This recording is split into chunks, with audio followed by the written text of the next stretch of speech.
Reach beyond boundaries with EdLocate Exploration Education across 6 destinations under one roof.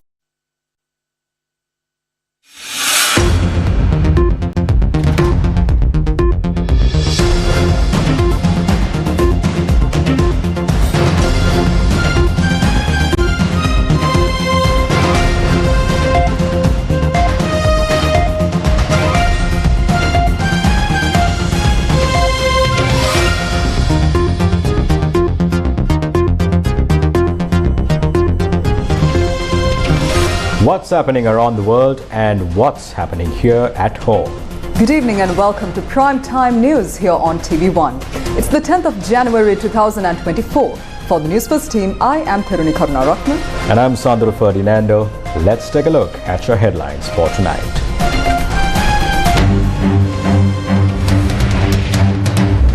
Landslide warnings for 10 districts.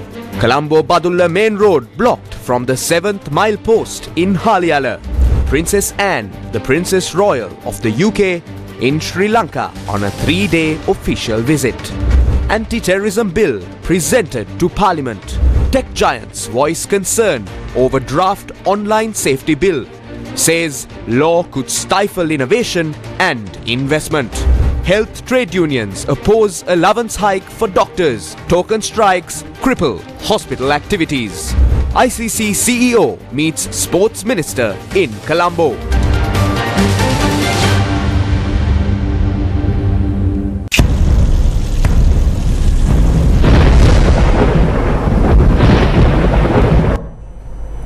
On to your top story tonight. The Disaster Management Centre is urging caution as heavy rains and landslides continue to impact several districts across the country.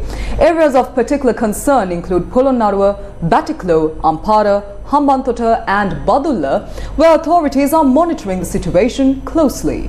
The Badulla-Colombo main road was completely blocked last night after a landslide near the Halyala area dumped a significant amount of earth onto the road. The already precarious situation caused by heavy rains and landslides in Sri Lanka took a turn for the worse last night when a mound of earth slipped in the 7th mile post area in Uduvara on the Badulla-Colombo main road. The landslide, which occurred around 8:50 p.m, split the road in two, with parts of the debris cascading down into the Badulla. Transportation on the crucial road artery was completely cut off. While crews worked through the night to clear the debris, the sheer volume of soil and disruption caused by the landslide posed a significant challenge.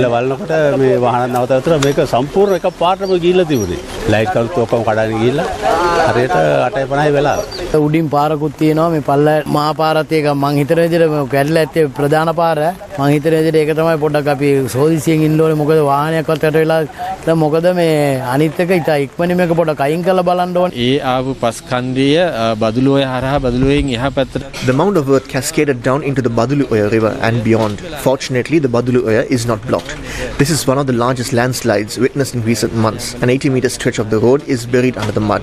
We have not received any information about any person or vehicle that passed through when it happened. It is impossible to launch an operation given the circumstances. මගියෙක් ඉන්නවා නම් ඒ පිළිබඳව තොරතුරක් තාමත් ලැබිලා නැහැ බාහිර පාර්ශවයක් හරහාවත් පවතින තත්ත්වය අනුව එකපාරට මේකට මෙහෙයුමක් දියත් කරන්න හරි අමාරුයි.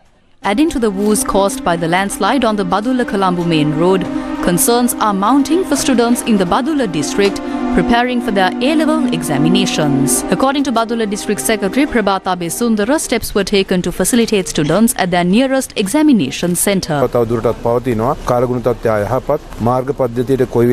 The rains are continuing and the weather is not favourable. We cannot be certain when road closures will take place. We urge students to have transportation prepared ahead of time to reach examination centres.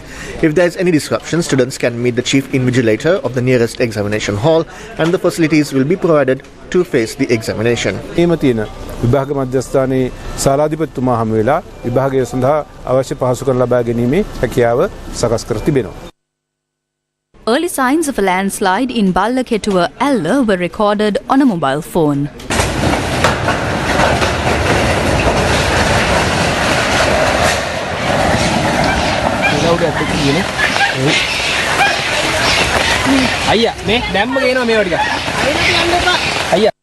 An earth slip was also reported from the Uduhulpota area on the Bandaravilla Badulla main road. Several vehicles parked at a local garage are reportedly buried under the mud.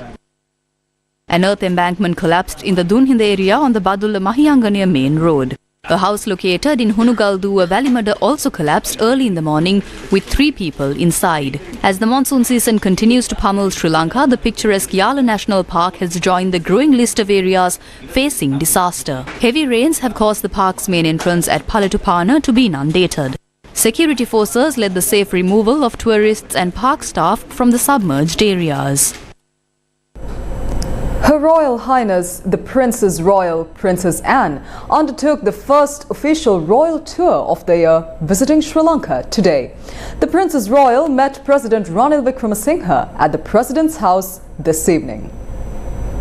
Her Royal Highness the Princess Royal, Princess Anne and Vice Admiral Sir Tim Lawrence were welcomed to Sri Lanka at the Bandaranaike International Airport by a delegation led by Foreign Affairs Minister Ali Sabri. Sri Lanka's Foreign Ministry said that the trip coincides with the 75th anniversary of bilateral relations between the United Kingdom and Sri Lanka. Her Royal Highness Princess Anne, the Princess Royal, is the only sister of His Majesty King Charles III. Princess Anne's itinerary is expected to feature engagements celebrating the anniversary, including a meeting with President Ranil Wickremesinghe. Sri Lanka's Minister of Justice, Dr. Vijayadas Rajapaksa, presented to Parliament the controversial draft of a new anti-terrorism bill. The legislation has drawn sharp criticism from various quarters over the alleged attempts to restrict the people's right to information and expression under the guise of a crackdown on terrorism. Now, Dr. Rajapaksa, defending the draft of a new anti-terrorism bill, told the House that multiple areas that drew criticism have been amended. Sri Lanka's Prevention of Terrorism Act, or PTA, was passed in Parliament in 1979 as a temporary provisions act, and it is currently in use in the country. It has come under renewed fire in recent months, with concerns raised by the United Nations Human Rights Council and human rights groups over some of the provisions it contained. They highlighted potential abuses and inconsistencies with international legal frameworks as their main allegations. In response to these criticisms, the Sri Lankan government in March 2023 published a new anti-terrorism bill as a potential remedy. However, multiple factions pointed out that under the guise of preventing terrorism, the new draft bill aims to violate the people's rights to information and expression. The draft bill's expansive definition of terrorism throws open the door for authorities to target anyone involved in peaceful protests, while also empowering police to detain suspects under the detention orders before court appearances. Upon considering other provisions of the draft bill, there are serious concerns over those that pave the way to institute terrorism charges even against the media. Faced with public outcry, the Sri Lankan government conceded to revise the bill, issuing a new gazette on the 15th of September 2023. This new bill was presented to Parliament by the Justice Minister today.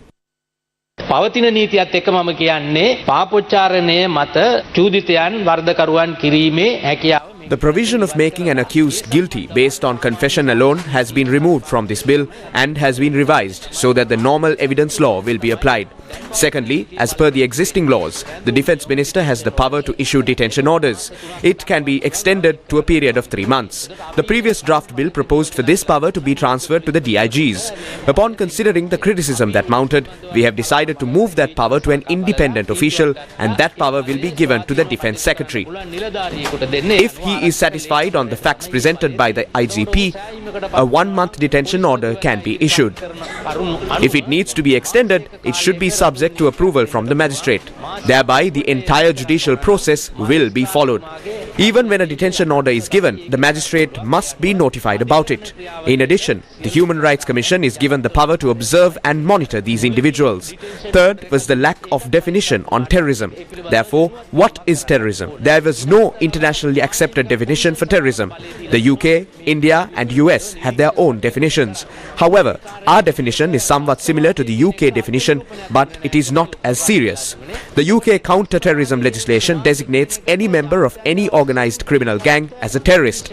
We have not included such provisions. අපරාධයක් ත්‍රස්තවාදී අපරාධයක් විදිහට ඒකේ සලකන්න පුළුවන්. අපි ඒ කොටස අරගෙන නැහැ. අනිත් කොටස් මේකේ ඇතුළත් වෙලා තියෙනවා. ஏற்கனவே இருந்த பயங்கரவாத தடை சட்டமும் இப்பொழுது இருக்கின்ற பயங்கரவாத எதிர்ப்பு சட்டமும் The existing Prevention of Terrorism Act and the proposed Antiterrorism Act contradict each other. The framework may have changed, but the context directly impacts the innocent people of the country.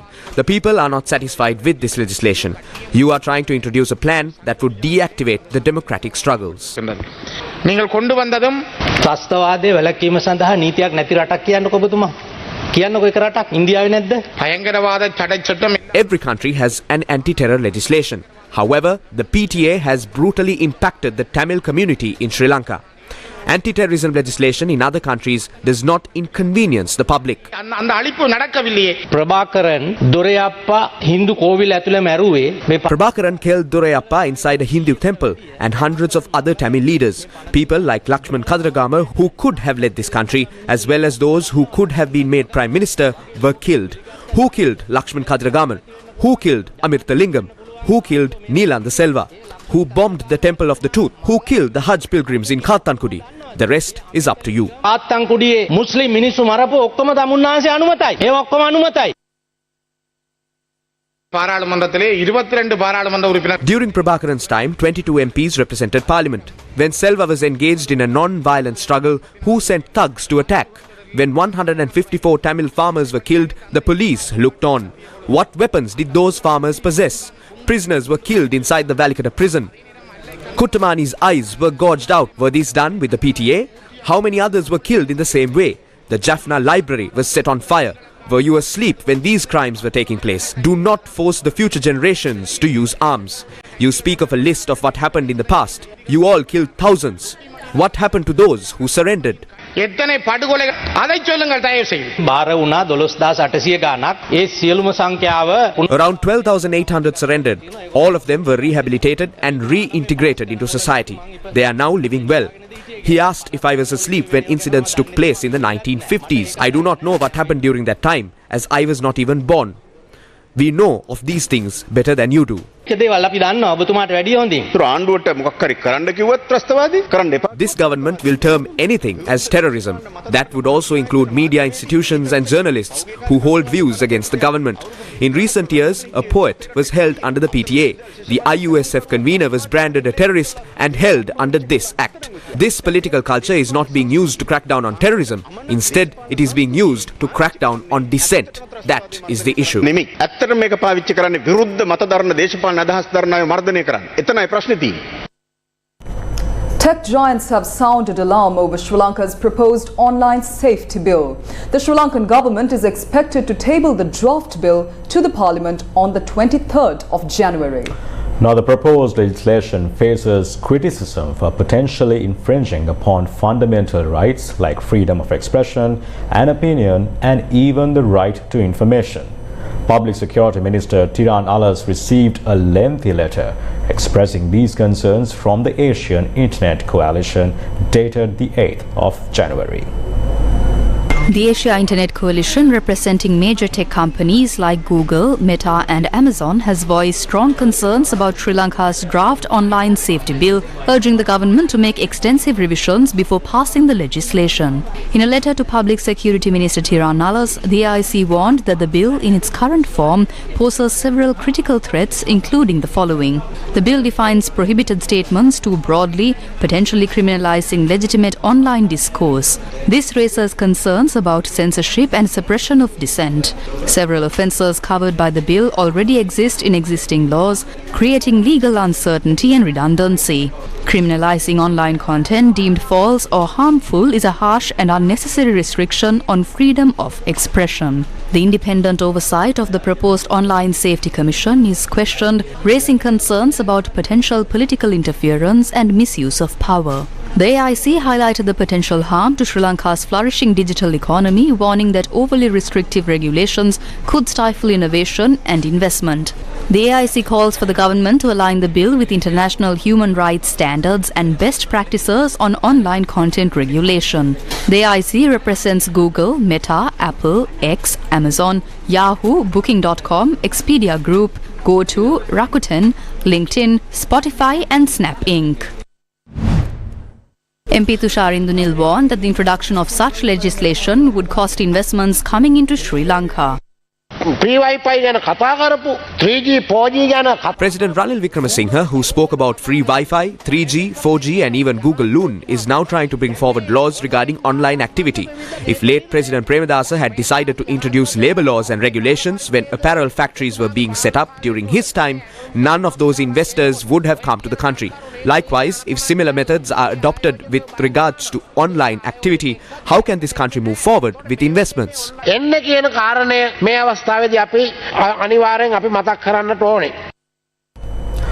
Businessman Dhammika Pereira said that since President Premadasa's garment factories program, Sri Lanka has lacked a comprehensive strategy to generate significant dollar inflows.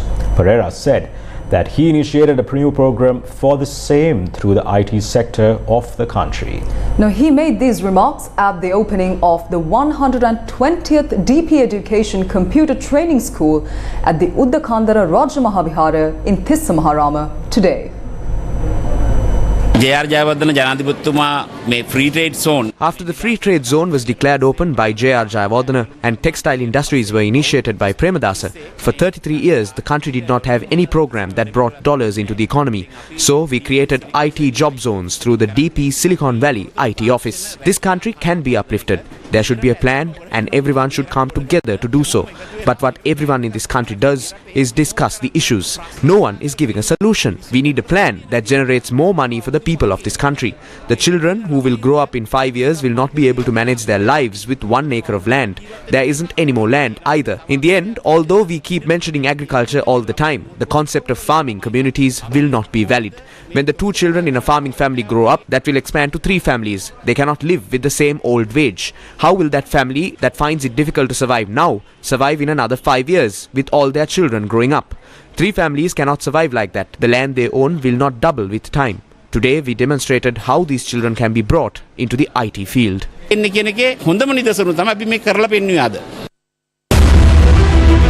Red Sea crisis.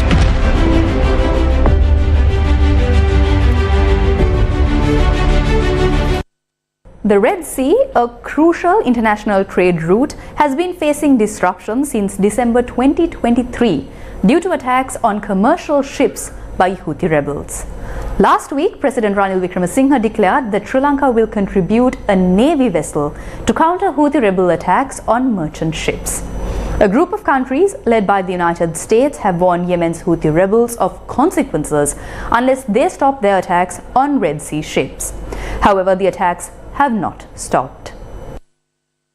The United States and coalition forces under Operation Prosperity Guardian responded in the Red Sea to what American officials said was the largest attack to date on merchant vessels by Iranian-backed Houthis. Approximately 50 merchant vessels were in the sea at the time of the attack. Crews reported attacks from rocket fire as well as armed drones. Pentagon said 4 coalition warships were deployed to the area and no Iranian warships were involved. It was also the first large-scale attack by Houthis since 13 nations, including the United States, issued a joint statement and pledged to hold the militants accountable for attacking commercial vessels in the Red Sea. The Iran-backed Houthi militia group warned in December that it would not lessen the number of attacks until Gaza received the food and medicines it needs.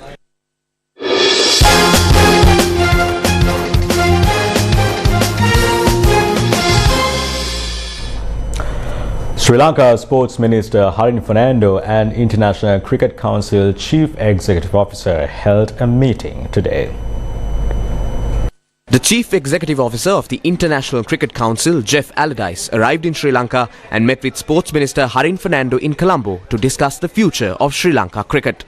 In a statement, the Ministry of Sports stated that the meeting was an optimistic one with many positives for the future of Sri Lanka cricket.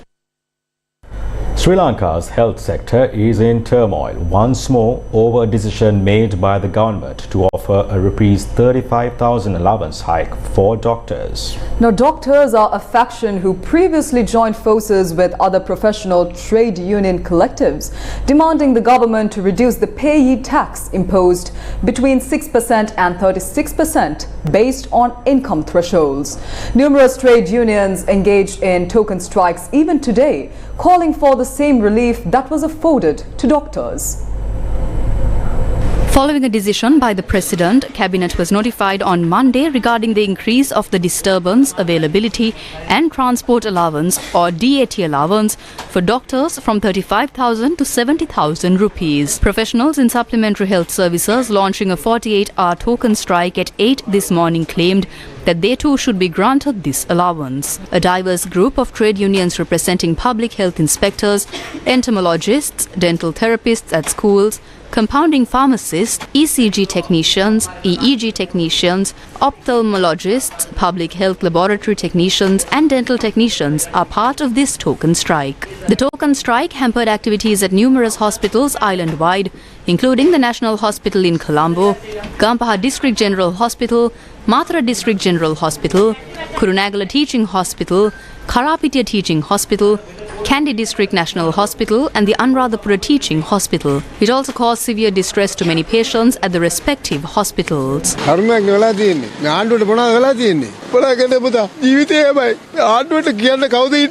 තාවට බුදුසරණයි ඉතින් කියන්න තියෙන්නේ. හැම ප්‍රශ්නෙම සාමාන්‍ය වැසියට නේ වෙන්නේ. සාමාන්‍ය වැසිය කබලෙන් ලිපට වෙලා වැටෙන තැනක් නැහැ. ඉතින් සාමාන්‍ය වැසියට තමයි හැම ස්ට්‍රයික් එකම තියෙන්නේ. ඔයගොල්ලෝගේ පඩිය වැඩි කරලායි අර වයි මේවයි ප්‍රශ්න අහන මිනිස්සුන්ට මොනවා වුණත් ඉතින් ඒගොල්ලන්ට ගාණක් නැහැ. ඒකයි වෙලා තියෙන්නේ. මිනිහෙකුට නැගිටින්න බැරි තත්යකට ඇවිල්ලා තියෙන්නේ. කොටෙන්න බෑනේ. හැම පැත්තෙම මිනිස්සු තැලෙන්නේ. ඒක විතරයි වෙන්නේ. chance එක තියෙන මිනිස්සු තවත් chance ගන්න බලන්න හොඳ නෑ නේද? ලේ බලන්න බෑ කියලා. ලේ බලන්න කවුරුත් නැහැ කිව්වේ. මේ බලමු ටිකට් එක දැන් යනවා මේ ඔපිටින් බේත් ගන්න. ඔව් උදේ කීයට නැවතුනේ?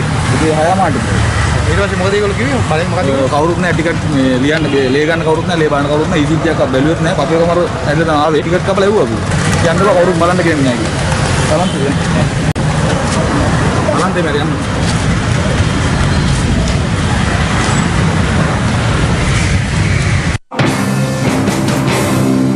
Trade unions that joined the token strike cited the reasons for the action taken by them. While other healthcare professionals have been recognized with this benefit, midwives remain neglected despite playing a crucial role. We, the midwives, request to extend the recently implemented allowance to our profession. නොසලකා හැරීමක් සිද්ධ කරලා තියෙනවා. අපටත් මේ දීමනාව හිමි. ඒ නිසා අපටත් පෞල් සෞඛ්‍ය සේවා නිලධාරීන්ටත් මේ දීවනාව ලබා දෙන්න කියන කාරණය මේ අවස්ථාවේදී කියනවා. This is the stance of the Public Health Inspectors Union. We have no issue with the allowance increase of doctors. However, our concern is why it was not extended to the other professions in the health service. This selective approach risks fueling resentment and division within the health sector, potentially leading to a grave crisis. The Government Nurses Association, chaired by Director General of Trade Unions to the President, Saman Ratnapriya, has also joined this trade union action. We cannot accept the fact that this allowance boost is applicable to only one faction of the health sector. Therefore, we believe that the 35,000 rupee allowance boost should be given to nurses as well. The government must promptly act on this. The officials must act on this. Is Director General of Trade Unions to the President, Saman Ratnapriya, in agreement with his trade union stance? මේ කාරණය සම්බන්ධයෙන් අපි එතුමා සමග සාකච්ඡා කරා. We held discussions with him in this regard. We need to understand that there are certain limitations in his role as well. We have to take certain decisions even though we wished we didn't have to. ඒ පුපුරා යන අවස්ථාවන් වලදී සමහර කාරණා සම්බන්ධයෙන් තීරණ ගන්නකොට අකමැත්තෙන් වුණත් සමහර කාරණා වලට යන්න සිද්ධ වෙනවා. Fueling public concerns about healthcare inequality, the Government Nurses Association held a protest opposite the Columbo National Hospital this evening.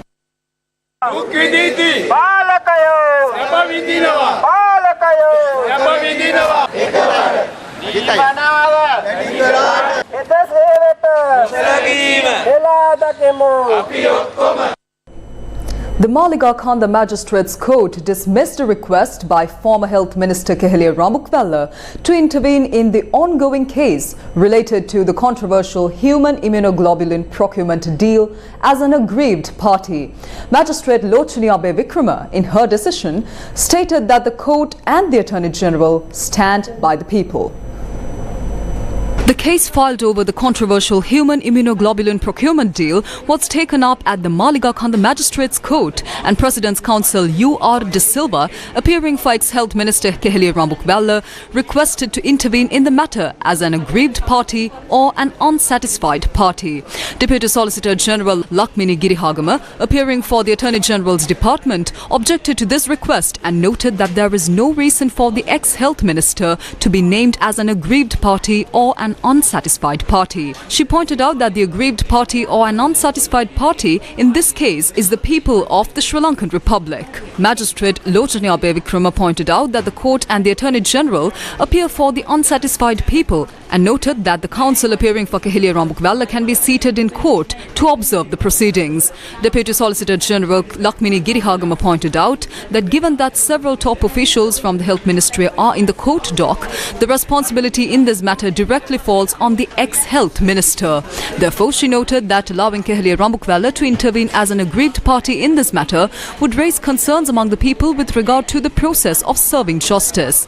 Deputy Solicitor General Lakmini Girihagama, also appearing for the Criminal Investigations Department, made several startling revelations to the court. Among them was that the Medical Supplies Division maintained a stock of 9,500 human immunoglobulin sufficient for a month when the tender for 22,500 human immunoglobulin vials was awarded to the supplier in question. She also pointed out that the tender was awarded for 1 billion rupees at a time when measures were underway to obtain 75,000 human immunoglobulin vials from the World Health Organization.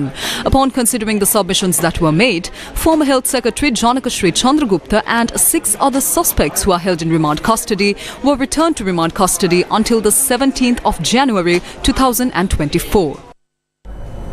The Central Bank of Sri Lanka outlined its monetary policy strategy for 2024, and Governor Dr. Nandala Veerasinghe noted that the country hopes to reach an agreement in principle with creditors at the earliest.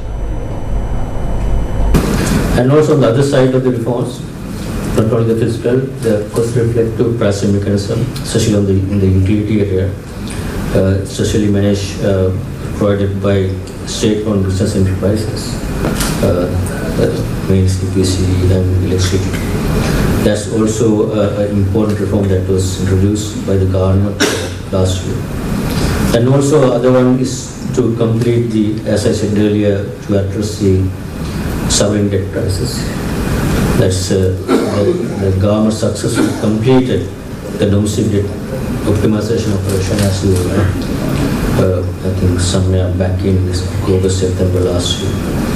And also in relation to external debt restructuring, and agreements in principle was reached with the official credit committee and also with the Exim Bank of China for debt restructuring. At the meantime, good faith negotiations are continuing with other creditors, other commercial creditors, to reach an agreement in principle as early as possible in the next couple of months.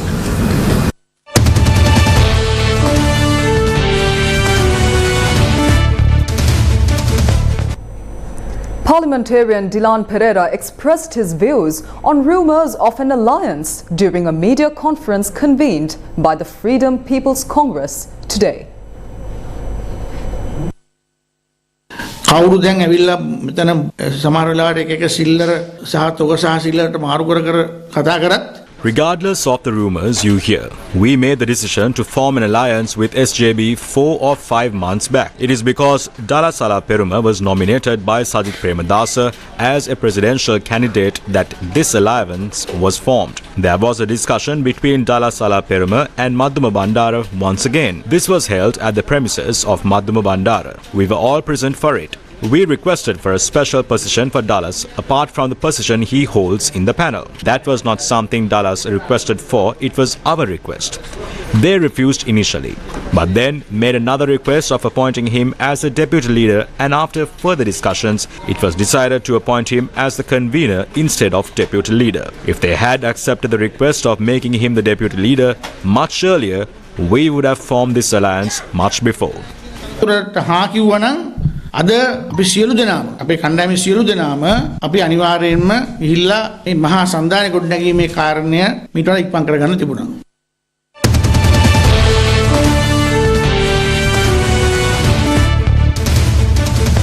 Amidst a swirling vortex of election rumours, alliance talks, party defections and political jockeying, Parliament today grappled with yesterday's unexpected resignation of Chaminda Wijayasiri. He can't even walk on the road, and since he is tired, he handed over his resignation. But the 224 of us have no such problem. We travel on the roads and we don't face such problems. Today, the media had highlighted this and belittled the MPs. Along with the resignation of this MP and the MP that is entering the parliament is a dual citizen. Today, the papers say that the minister took along rupees 90 million with him as he resigned.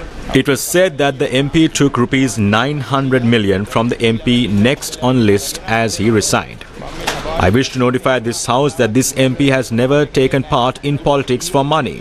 He is a minister who came in a V8 and is now leaving in an Alto. Not that he came in a C9 and left off in a V8. It was also said that the next in line is a dual citizen. That too is a blatant lie. He is not a dual citizen. In fact, what he has is a PR, which means he is a permanent resident in Australia. He is a resident of this country. He is a citizen of the country. It is because things like this tarnish the reputation of the country that I made this statement as someone who also has respect towards Chaminda Wijayasiri. Port unions revealed information regarding a party that was held at the Columbo port premises for a group of MPs of the Sri Lanka Podujana Peramuna. They also released the relevant footage of the event. මේ රට බංකොලොත් කරපු මේ පාලකයින්ට සැප ලබා දෙන්න බජව් දාන්න සතුරු වෙන්න අවස්ථාවක් ඊයේ උදා කරලා දීලා තිබුණා ශ්‍රී ලංකා වරාය අධිකාරිය ඇතුලේ. The rulers who led this country to bankruptcy were allowed to party within the Sri Lanka Ports Authority premises. People of this country are helpless and they cannot afford 3 meals, send their children to school or settle electricity bills. 50 SLPP MPs led by MP Mahinda Rajapaksa, who pushed the people towards this situation, went on a 3-hour tour on board the Hansakawa and Diakola vessels belonging to the Columbo port around 6:45 p.m. yesterday. They spent millions for this. We don't know where the funds came from. It must be looked into. It was organized with all facilities and musical shows for the group of MPs. The tour was organized with the involvement of Deputy Minister Premalal Jasekara, Pavitra Devi Vanniyarachi, Mahindananda Ludgamage and Sanat Nishanta and several others who destroyed the country. They are living luxuriously by wasting public funds. Reveal how much money was spent on this. This vessel cannot be used either. Only 26 people can go on board the vessel at a time.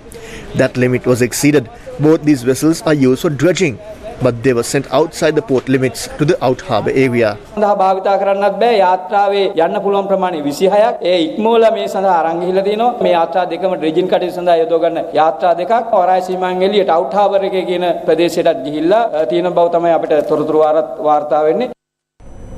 Sir Ponnambalam Arunachalam's 100th death anniversary ceremony was held in Colombo yesterday, presided over by President Ranil Wickremesinghe. The 100th death anniversary ceremony of Sir Ponnambalam Arunachalam was held at Sir Arunachalam's statue at the Presidential Secretariat premises. According to the President's Media Division, President Ranil Wickremesinghe expressed his dedication to advancing the notion of Ceylonese towards a Sri Lankan identity originally championed by Sir Ponnambalam Arunachalam in the pursuit of a liberated nation. The President underscored the objective to address all war-related issues by the year 2025, aiming to fortify the initiative. Subsequent to laying floral tributes, the President engaged in a cordial discussion with the family members of Sir Arunachalam. Notable figures such as former Minister D.M. Swaminathan and the family members of Sir Arunachalam were present on this occasion. Protests took place in Columbo demanding an end to the violence in Gaza. Sri Lankans representing various sectors and political groups met in Colombo to protest against the violence in Gaza and demanding an end to the Israel war in the area. Former President Maithripala Sirisena, former ministers Faisal Mustafa and Ravi Karunanayake, as well as leader of the National Unity Alliance Azad Sali, were among those present. The vibrant protest resonated with chants of Free Palestine and End the Occupation as diverse groups including families, students, religious leaders and activists came together in solidarity. Protesters criticized ongoing human rights violations and demanded an immediate end to violence and injustice. And with that, we wrap up Primetime News for tonight. Thank you for watching. Take care and good night.